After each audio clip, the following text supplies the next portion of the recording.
It was a typical Tuesday afternoon in New York City. The streets buzzed with the usual chaos, taxi horns blaring, pedestrians rushing to their destinations, and vendors shouting about discounted goods. Above the city, the sky was painted in soft hues of orange and pink as the sun began its slow descent toward the horizon. People barely noticed when the clouds started to shift unnaturally. At first, it looked like an ordinary weather change, perhaps a storm rolling in. But then something strange happened. The clouds didn't move the way they normally would. Instead, they seemed to part as if pulled apart by invisible hands. A deep silence fell over the city, broken only by gasps and murmurs of confusion. What lay beyond those clouds wasn't blue sky or distant stars. It was something far more extraordinary. Towering structures, each larger than any skyscraper on Earth, hovered miles above the ground. Their metallic surfaces gleamed ominously, reflecting the fading sunlight. These weren't just spaceships. They were colossal star destroyers, bristling with weapons and glowing with lights that pulsed rhythmically, almost like heartbeats. People froze in their tracks, staring upward with wide eyes. Some dropped whatever they were holding, a phone, a coffee cup, a bag of groceries, as disbelief gave way to shock. Within moments, the entire world knew what was happening. News helicopters scrambled into the air, capturing footage of the alien fleet from every angle possible. Social media exploded with videos, photos, and frantic messages. Is this real? Are we being invaded? What do we do now? The questions poured in faster than anyone could answer them. Governments around the globe sprang into action, though no one was quite sure what to do. Emergency meetings were held, military forces put on high alert, and communication lines opened between nations that rarely spoke to one another. For once, humanity wasn't divided by borders, politics, or ideologies. Everyone wanted answers and protection. Yet despite the urgency, no missiles were launched. No jets scrambled to attack the invaders. Why? Because humanity had nothing capable of reaching those ships, let alone harming them. Aboard the largest ship, designated the Sentinel, alien commanders watched Earth's reaction through advanced surveillance systems. They had expected resistance from primitive beings armed with nuclear weapons, fragile alliances, and outdated technology. That was the plan, after all. Intimidate these lesser creatures into submission, harvest Earth's resources, and leave before anyone could mount a serious defense. But what they saw instead puzzled them. Instead of panic and chaos, there was something else. A strange calmness mixed with determination. People weren't running for shelter or hiding under tables.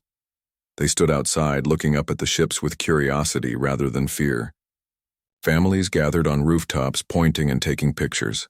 Scientists set up telescopes to study the vessels. Even children played games pretending to be astronauts communicating with the aliens. It was as if humanity had collectively decided not to cower but to face whatever came next. Zyrol 7, the lead commander of the fleet, turned to his second-in-command, Zinra, with a troubled expression. "This is troubling," he muttered, his voice low and gravelly. Zyrol 7 was a seasoned warrior, having led countless invasions across galaxies. He had seen civilizations crumble under the mere sight of his ships. Fear was a weapon he wielded expertly. But this was different. Humanity wasn't behaving the way it was supposed to. Zinra tilted her elongated head, her large, multifaceted eyes scanning the screens displaying live feeds from Earth.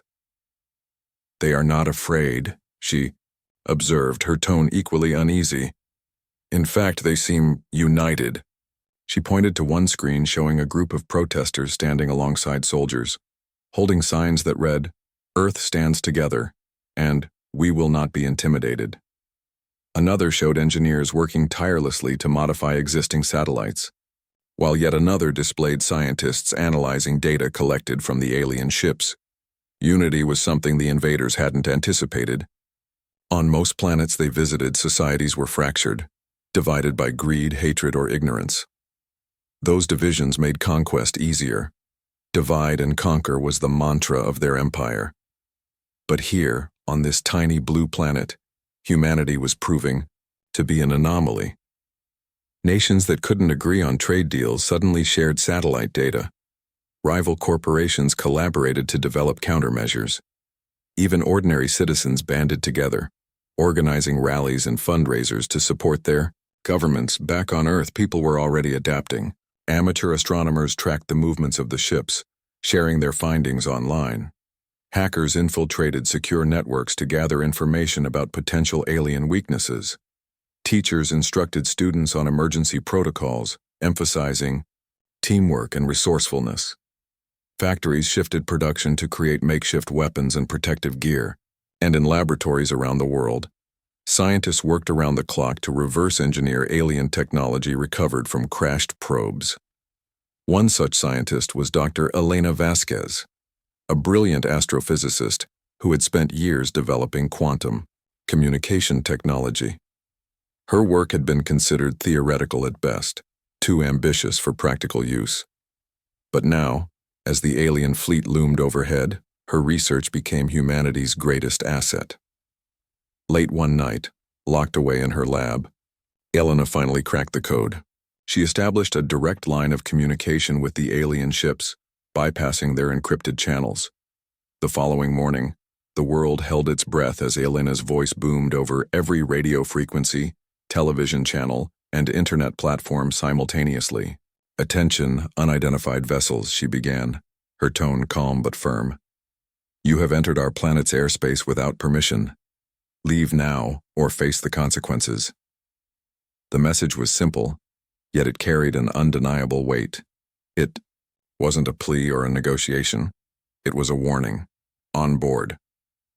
The Sentinel, Zyril 7, listened intently, his claws gripping the edge of the command console. He exchanged a glance with Zinra, both of them struggling to process what they were hearing. Was this some kind of bluff? A desperate attempt to buy time? They decided to test the waters, ordering a squadron of smaller ships to probe Earth's defenses. They waited for the inevitable failure. Surely these primitive beings couldn't possibly stand against their superior technology, but what happened next shocked them to their core.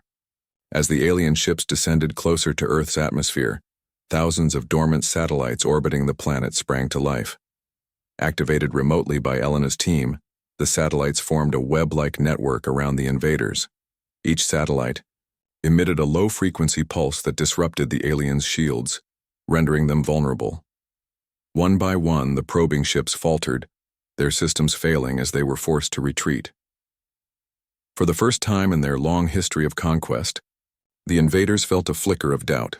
Zyril 7 clenched his jaw, realizing they might have underestimated their enemy. Humanity wasn't just fighting back. They were fighting smart. And worse still, they were winning. As the day drew to a close, the skies remained eerily quiet. The alien fleet stayed in place, neither advancing nor retreating. Meanwhile, on Earth, people celebrated cautiously, knowing the battle was far from over. From bustling cities to remote villages, humanity stood united, ready to defend their home against whatever came next. Little did they know, this was only the beginning of a conflict that would test their courage, ingenuity, and resolve like never before. The initial shock of the alien fleet's appearance had worn off, replaced by a tense calm. Humanity's response to the invasion was unlike anything the invaders had ever encountered. Instead of crumbling under fear or surrendering outright, people adapted quickly. Across the globe, communities rallied together in ways that defied logic, or at least what the aliens understood as logic. What should have been chaos turned into an organized effort to resist. On board. The Sentinel. Zyril 7 paced back and forth in the command center, his elongated claws clicking against the metal floor. The room buzzed with activity as crew members monitored Earth's movements, analyzing every piece of data they could gather. Screens displayed live footage of humans working tirelessly, scientists hunched over computers, engineers assembling makeshift weapons, families digging trenches in their backyards. It was baffling. No species they had encountered before had shown such resilience, such unity. "They are not behaving like prey," Zinra remarked, her voice tinged with unease. She gestured toward one screen showing a group of teenagers teaching themselves how to operate drones using online tutorials. Another showed farmers converting tractors into mobile defense units. "They are preparing for war," Siral 7 growled softly, his frustration evident. "This is not supposed to happen. They are primitives. Their technology is centuries behind ours. How can they possibly think they stand a chance?" Zinra didn't answer immediately. Her large, multifaceted eyes scanned the screens again, focusing on a particular feed from New York City. There, amidst the towering skyscrapers, a crowd of protesters chanted slogans while holding signs that read, "Earth stands together, and we will not be intimidated." Behind them stood soldiers, armed but standing shoulder to shoulder with civilians. It was a sight that made even Zinra pause. Unity wasn't something their kind valued or feared, but here it was, staring them in the face. Meanwhile, back on Earth, Dr. Elena Vasquez continued her work nonstop. After successfully establishing communication with the alien fleet, she became the de facto leader of humanity's resistance efforts. Her lab transformed into a hub of innovation, filled with scientists, engineers, and volunteers determined to turn the tide. Late one night, as everyone else slept, Elena sat alone at her desk, surrounded by stacks of papers and glowing monitors. She stared at the schematics of the alien ships, trying to decipher their weaknesses. Her breakthrough came unexpectedly. While studying the frequency pulses emitted by Earth's satellites, she noticed something peculiar. The pulses disrupted the aliens' shields temporarily, but only when synchronized perfectly. If they could amplify those pulses and target specific areas of the ships, they might be able to disable entire sections at once. Excited by the discovery, Elena woke her team and explained her plan.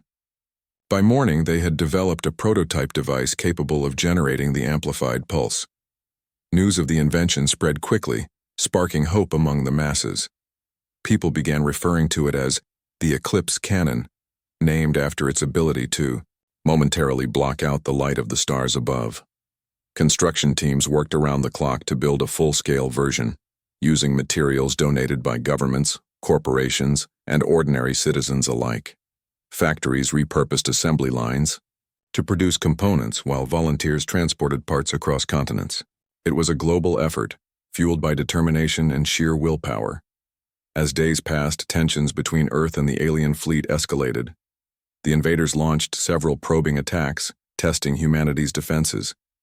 Each attempt ended in failure. Every drone sent toward Earth's surface was intercepted by coordinated countermeasures. Every missile fired was neutralized by advanced algorithms developed by teenage hackers. Even attempts to disrupt global communication networks were thwarted by decentralized systems designed to withstand cyber attacks. One particularly memorable incident occurred over Tokyo. A squadron of alien fighters descended into the city's airspace intent on causing destruction.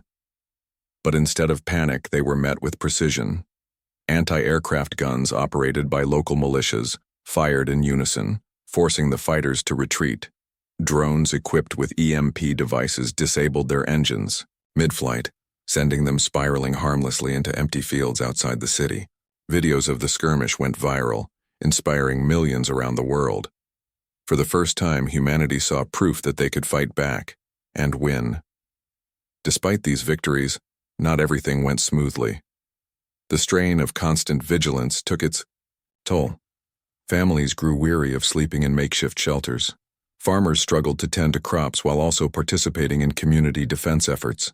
Supplies dwindled in some regions, leading to shortages of food and water. Yet even in the face of hardship, people refused to give up. Neighbors shared what little they had, ensuring no one went hungry. Teachers held classes outdoors, teaching children survival skills alongside math and science. Communities banded together, finding strength in each other.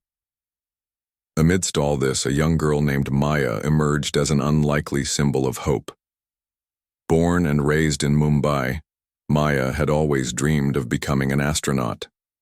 When the alien ships appeared, she felt a mix of fear and fascination.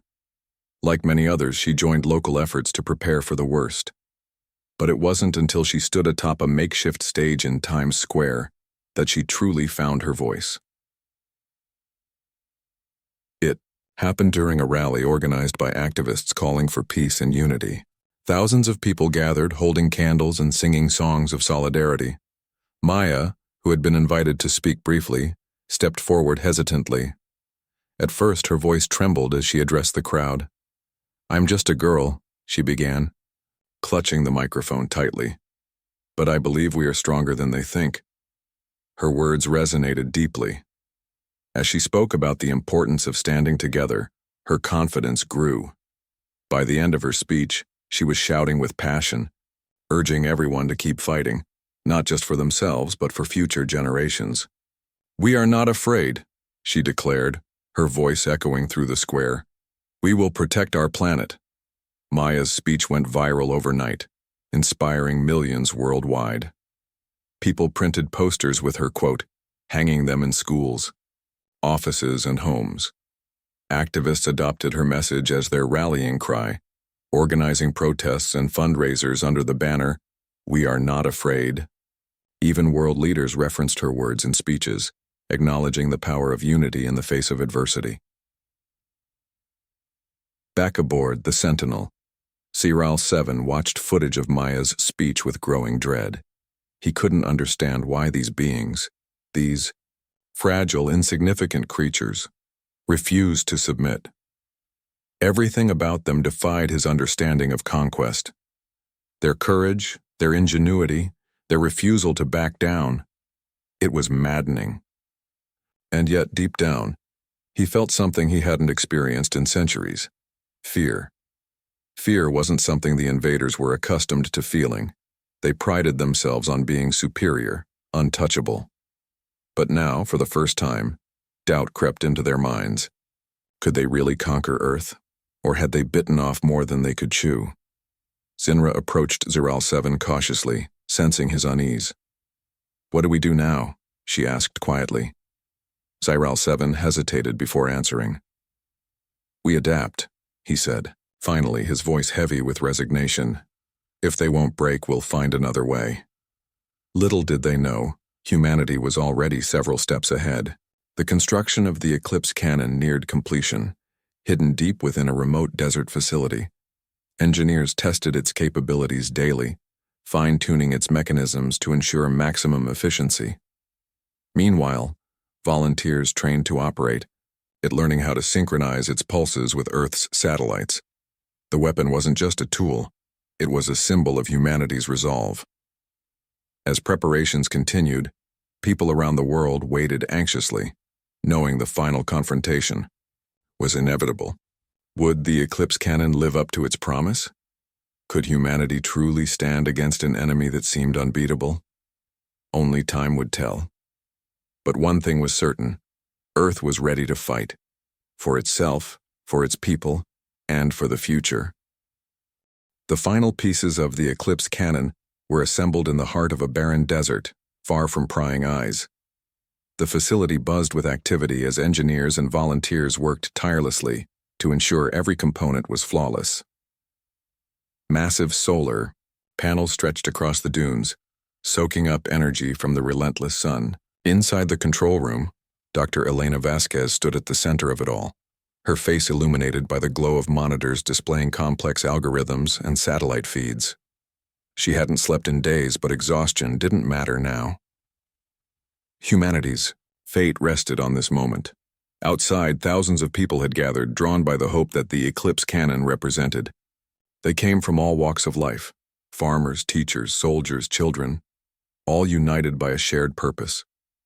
Some held banners reading, "Earth stands together," while others sang songs of resilience. It was a scene unlike anything the world had ever seen. A planet preparing not just to defend itself, but to strike back against an enemy that had once seemed invincible. On board the Sentinel, Sci-Fi watched the preparations unfold with growing unease. His surveillance systems detected the construction of the cannon weeks ago, but he dismissed it as a futile gesture. After all, how could primitive beings build something capable of challenging his fleet?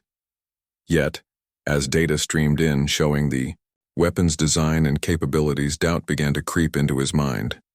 The cannon wasn't just a machine, it was a masterpiece of ingenuity, combining human creativity with reverse-engineered alien technology.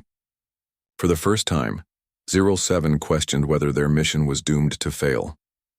"They're planning something big," Zinra said, breaking the tense silence in the command center. Her claws tapped nervously against the console as she analyzed the latest reports. "If that cannon works, we'll lose our advantage," Zyril 7 growled softly, his frustration evident. "Then we destroy it before they can use it." He ordered a squadron of drones to launch a preemptive strike on the facility. The drones descended silently through Earth's atmosphere, their sleek forms glinting in the sunlight. But humanity was ready. Anti-aircraft guns positioned around the perimeter opened fire, sending streaks of light slicing through the sky. Missiles launched from hidden bunkers intercepted the drones mid-flight, reducing them to fiery explosions.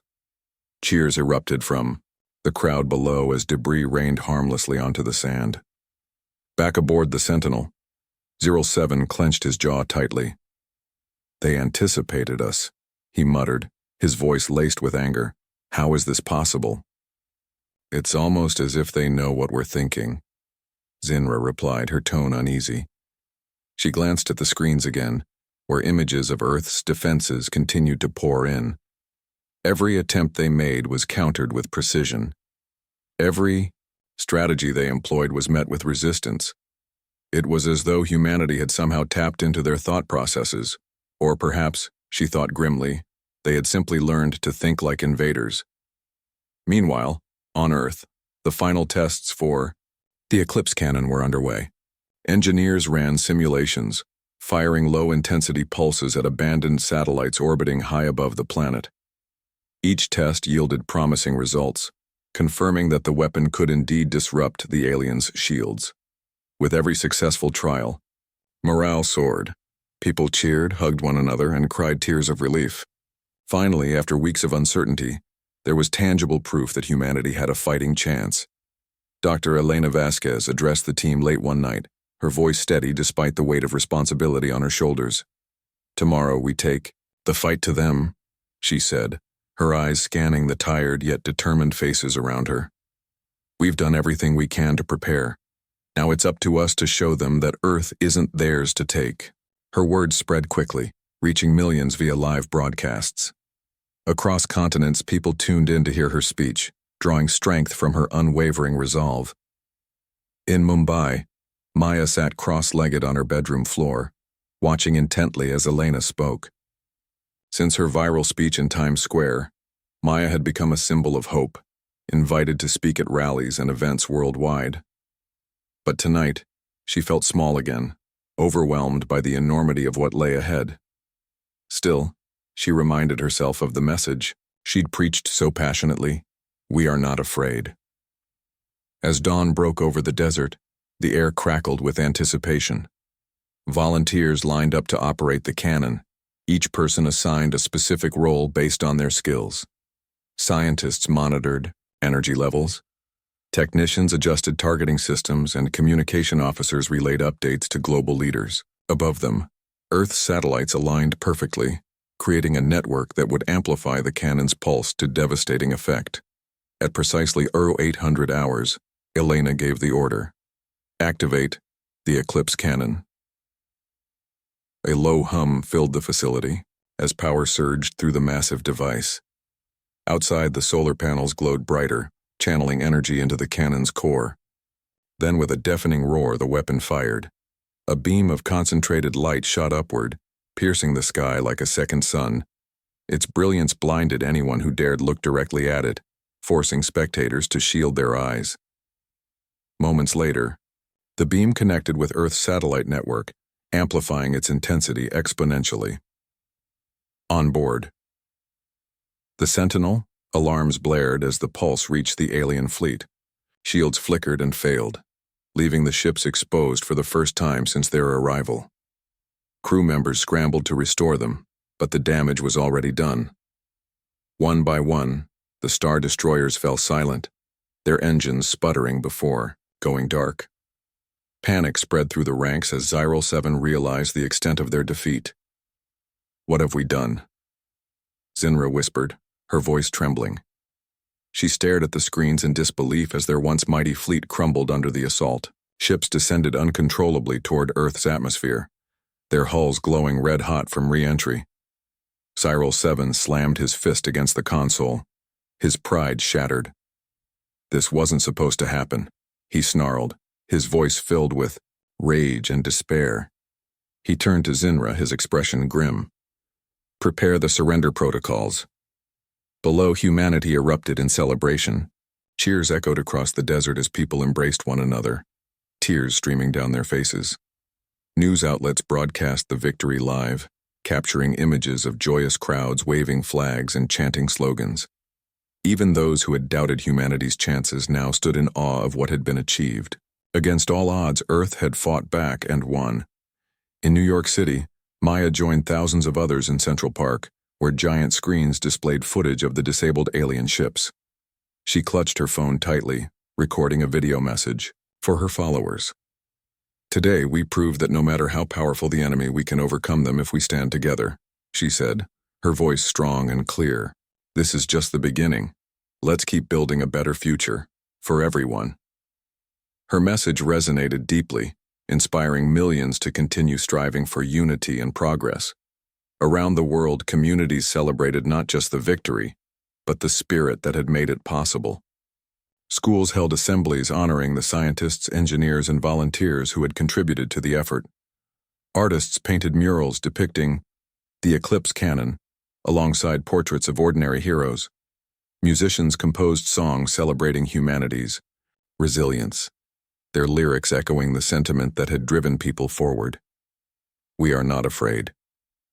As the days passed, the surviving alien ships landed peacefully in designated zones, their crews surrendering unconditionally.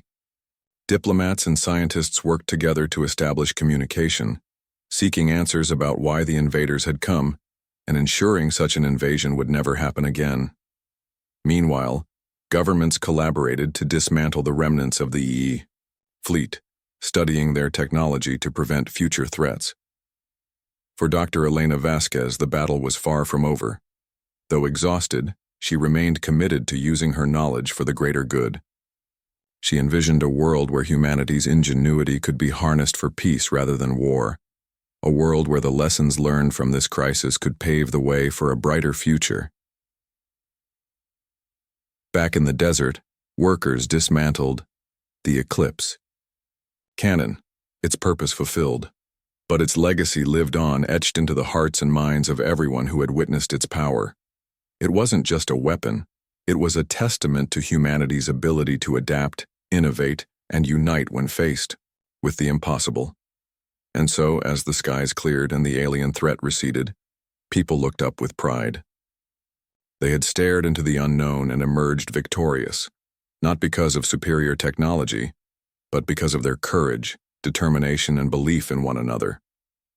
Earth had proven itself more than capable of defending its home, and in doing so had taken its first step toward becoming a united species ready to face whatever challenges lay ahead. The aftermath of the Eclipse cannon's activation left the world in a state of cautious celebration. The alien fleet, once an overwhelming force of destruction hovering ominously above Earth, now lay scattered and defeated. Ships descended uncontrollably into Earth's atmosphere, their engines sputtering as they burned up or crash-landed harmlessly in remote locations. Humanity had achieved what seemed impossible. It had repelled invaders far more advanced than themselves. Yet, amidst the cheers and celebrations, questions lingered. What would happen next? Would the aliens retaliate? And perhaps most importantly, why had they come to Earth in the first place? On board. The Sentinel. Zyril 7 paced furiously in the dimly lit command center. His claws dug into the metal railing as he stared at the screens displaying his crippled fleet. Never in his long career as a commander had he faced such humiliation. For centuries, his species had conquered planets with ease, exploiting resources and enslaving populations without resistance. But Earth was different. Its people were different. They hadn't cowered. They hadn't surrendered. Instead, they had fought back with ingenuity and unity that defied logic. Zinra approached cautiously, her movements slow and deliberate. "We must prepare for surrender," she said softly, her voice tinged with regret. "If we resist further, we risk complete annihilation." Zyril 7 growled, his frustration evident. "Surrender is not part of our doctrine," he snapped, his eyes narrowing. "But you're right, we have no choice." He turned to face her, his expression grim. "Send the signal. Inform them we will comply with their demands." Within hours, the message reached Earth. Global leaders convened urgently, debating how to handle the situation. Dr. Elena Vasquez joined the discussions via video link, her face pale but resolute after days of relentless work. "This isn't just about ending the invasion," she said firmly. "It's about ensuring this never happens again. We need answers and safeguards." Her words resonated deeply. Diplomats, scientists, and military officials agreed that transparency was key. Teams were assembled to establish communication with the aliens, using the same quantum technology Elena had developed earlier. Meanwhile, armed forces secured the crash sites, ensuring no rogue elements could exploit the invaders' technology. The world held its breath as negotiations began. In New York City, Maya watched the news unfold from her family's apartment. Her viral speech had made her a household name, and reporters frequently sought her opinions on the crisis. Today, however, she felt conflicted. While everyone celebrated the victory, she couldn't shake the feeling that something was missing. Yes, humanity had defended itself, but at what cost? Cities had been evacuated, economies disrupted, and countless lives upended by fear and uncertainty. Was defeating the aliens truly enough? She decided to visit Central Park, where thousands gathered daily to discuss the future. Artists painted murals depicting scenes of unity and resilience, while musicians performed songs inspired by the battle against the invaders. Maya wandered among the crowds, listening to snippets of conversations. Some spoke passionately about rebuilding stronger communities, while others expressed concerns about potential retaliation. One elderly woman caught Maya's attention as she addressed a small group. "We've shown the universe that we won't be bullied," the woman said, her voice steady despite her age. "But let's not forget, we're still vulnerable. If we don't learn from this, history will repeat itself." Maya nodded thoughtfully. The woman's words struck a chord within her. Humanity had proven its strength, but strength alone wasn't enough. It needed wisdom, compassion, and foresight to build a better future. Determined to contribute, Maya pulled out her phone and recorded a new message for her followers. "Today, we celebrate our victory," she began, her voice calm but firm. "But tomorrow, we start building a world where victories like this aren't necessary. Let's focus on education, innovation, and kindness. Together, we can create a future worth fighting for." Her video quickly went viral, inspiring millions to take action. Schools implemented programs teaching students about space exploration and diplomacy. Scientists collaborated internationally to study alien technology, seeking ways to harness it for peaceful purposes. Governments signed treaties pledging cooperation in the event of another extraterrestrial encounter. Slowly but surely, humanity began transforming its triumph into progress. Back aboard the Sentinel, the surviving crew prepared for their descent to Earth. Fear gripped them as they imagined what awaited them below. Images of angry mobs and vengeful soldiers filled their minds, fueled by stories of past invasions gone wrong. Yet when their ship landed in a designated zone surrounded by armed guards, they found something unexpected: curiosity rather than hostility. A team led by Dr. Elena Vasquez greeted them cautiously, flanked by diplomats and translators. Through painstaking efforts, communication was established. The aliens revealed their mission: to harvest Earth's resources, which were abundant compared to their dying homeworld. They had assumed humanity would pose little threat, given its technological inferiority. What they hadn't anticipated was the planet's ability to unite under pressure, a lesson they admitted humbly.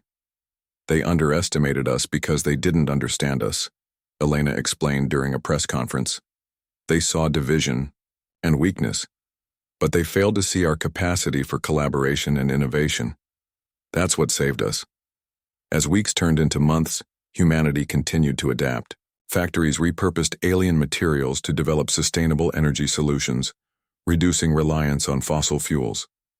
Engineers studied the invaders' propulsion systems, paving the way for interstellar travel. Even artists drew inspiration from the experience, creating works that explored themes of resilience and hope. Yet challenges remained. Not everyone embraced the newfound unity. Some nations resisted sharing resources, clinging to old rivalries.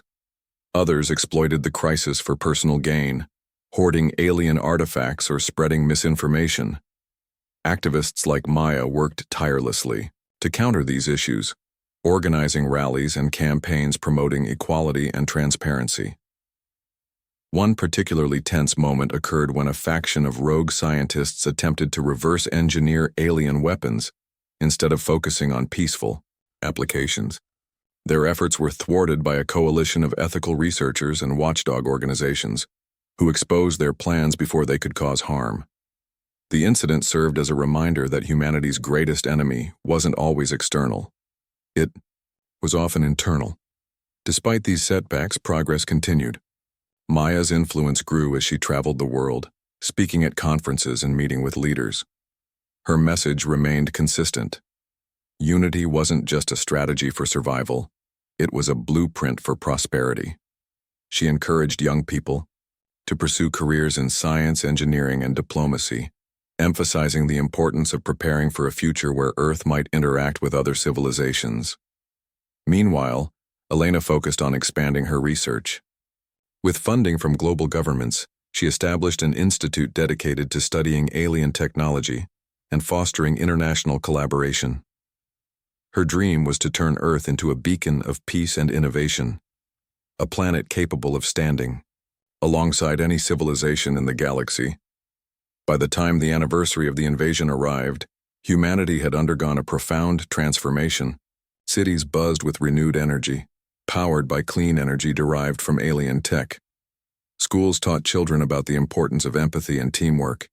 Even the scars of war began to heal, replaced by monuments celebrating resilience and unity. Fireworks lit up the night sky. Maya stood atop a stage in Times Square addressing a crowd of thousands. Behind her, a giant screen displayed images of Earth from space, a fragile blue marble floating amidst the stars. 1 year ago, we faced the unknown and refused to back down, she said, her voice echoing through the square. Today, we look to the future, not with fear, but with hope, because we know that together there's nothing we can't achieve. The crowd erupted in applause, their cheers mingling with the crackle of fireworks. Above them, the sky shimmered with light, a reminder of both the battle fought and the promise of what lay ahead. Humanity had proven itself capable of greatness, not because of its technology, but because of its spirit. And as the night drew to a close, one thing was certain. Earth was ready to face whatever challenges the universe might bring. A year had passed since the alien invasion, and while the wounds of that conflict were still fresh in many hearts, humanity had emerged stronger than ever. The world was no longer divided by borders or ideologies. Instead, it stood united under a single banner: Earth.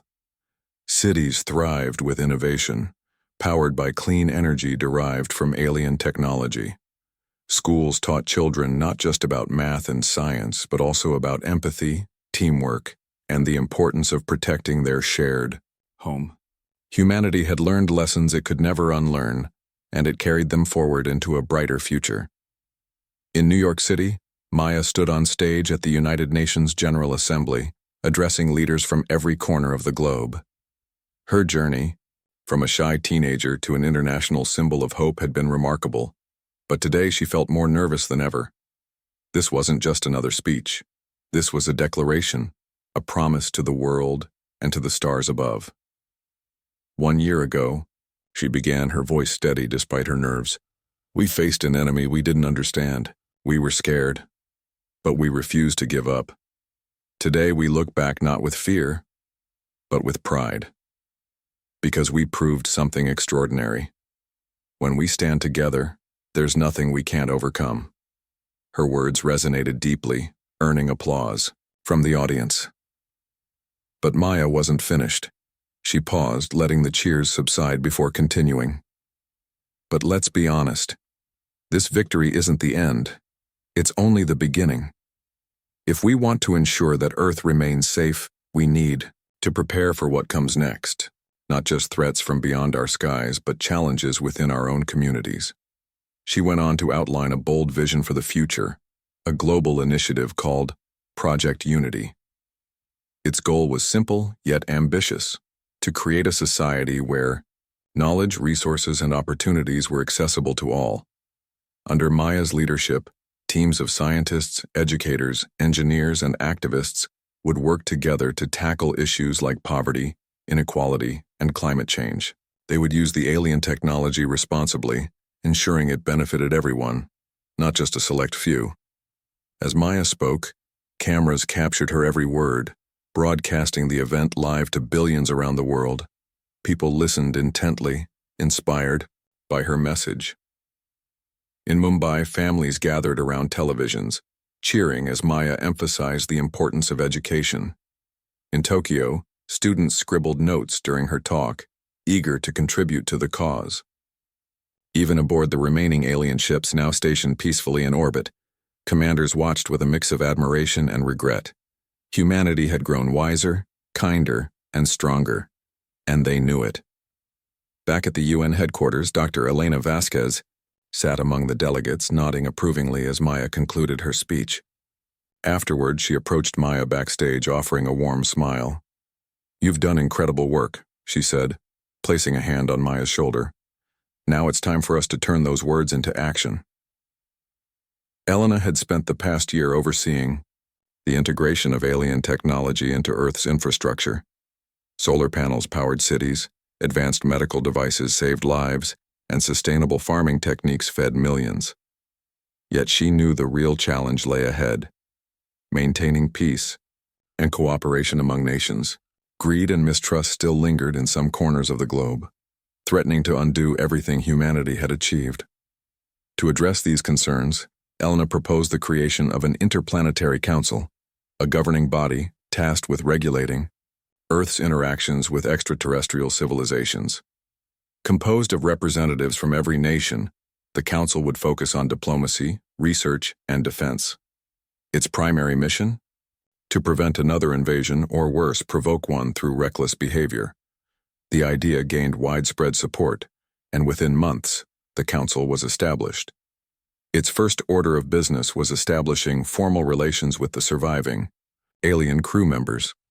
Diplomats worked tirelessly to bridge cultural gaps, teaching each other languages, customs, and philosophies. Slowly but surely, trust began to form. Chiral 7, now serving as the ambassador for his species, attended meetings regularly. His demeanor had softened over time, replaced by a genuine curiosity about humanity. He marveled at how quickly humans adapted, innovated, and collaborated. "You are unlike any species I have encountered," he admitted during one session.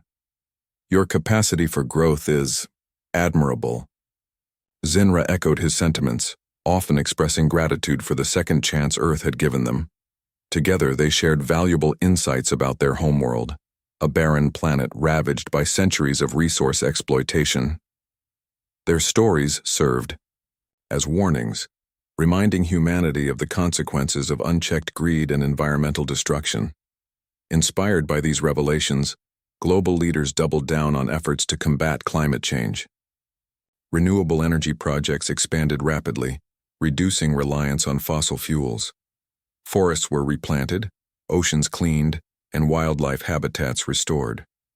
Earth became a model of sustainability, proving that progress and preservation could coexist. Meanwhile, Maya continued her advocacy work, traveling the world to inspire young people. She visited schools, community centers, and refugee camps, sharing stories of resilience and unity. Her message was clear. The fight for a better future wasn't limited to grand gestures or scientific breakthroughs. It started with small acts of kindness and courage. One day, while visiting a rural village in Kenya, Maya met a group of children who had built a makeshift telescope using salvaged materials. They showed her sketches of constellations and planets, explaining their dreams of becoming astronauts someday. Tears welled up in Maya's eyes as she realized the impact of her efforts. These kids weren't just looking at the stars. They were reaching for them. By the time Maya returned home, news broke of a groundbreaking discovery. Scientists working with alien technology had developed a prototype spacecraft capable of faster-than-light travel. Dubbed the Voyager, it represented humanity's first step toward exploring the cosmos. Plans were already underway to launch a manned mission to Proxima Centauri, the closest star system to Earth. Dr. Elena Vasquez led the project, assembling a diverse team of astronauts, engineers, and researchers. Among them was Maya, who eagerly accepted the invitation to join the crew. For her, it was the culmination of a lifelong dream and a testament to humanity's limitless potential. On the eve of the launch, millions gathered at Cape Canaveral to witness history unfold. Fireworks lit up the sky as speakers addressed the crowd, recounting the journey that had brought humanity to this moment. When Maya stepped onto the stage, the cheers were deafening. She smiled, feeling both humbled and empowered. "Today, we take our place among the stars," she said, her voice echoing across the vast expanse. "Not as conquerors, but as explorers. Not as enemies, but as friends. Let this mission remind us that no matter how far we travel, our true strength lies in our unity." As the Voyager ascended into the heavens, trailing flames and light, the world held its breath. Cameras captured the moment as the ship disappeared into the void, carrying humanity's hopes and dreams with it. Back on Earth, people hugged one another, tears streaming down their faces. They had faced the unknown once before, and now they were embracing it. For 007 and Zinra, watching the launch from orbit was bittersweet. Their mission had failed, but in doing so, it had sparked a revolution. Humanity had risen above its flaws, proving itself worthy of respect and perhaps even friendship. As they gazed at the glowing blue orb below, they couldn't help but feel a sense of awe. Earth was no longer just a planet. It was a beacon of hope, a shining example of what could be achieved when people came together. And so, as the stars twinkled above and the universe stretched endlessly outward, humanity embarked on a new chapter. The battle against the invaders had been won, but the war for a better future continued. With courage, determination, and unity, Earth looked to the stars, not with fear, but with hope. For the first time in history, humanity truly understood its place in the cosmos, and it was ready to thrive.